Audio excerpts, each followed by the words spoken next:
গণ অধিকার পরিষদের সভাপতি নুরুল হক নূরের উপর হামলার প্রতিবাদে শনিবার ৩০ আগস্ট সারা দেশে বিক্ষোভ মিছিল কর্মসূচি পালন করার ঘোষণা দিয়েছে দলটি।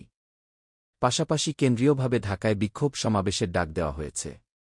শুক্রবার ২৯ আগস্ট রাতে ঢাকা মেডিকেল কলেজ, ধামেক হাসপাতালের সামনে নতুন এ কর্মসূচির কথা জানান গণ অধিকার পরিষদের সাধারণ সম্পাদক রাশেদ খান। তিনি বলেন, শনিবার দুপুর ১২টায় সারা দেশের ৬৪ জেলায় গণ অধিকার পরিষদের নেতাকর্মীরা বিক্ষোভ মিছিল পালন করবে।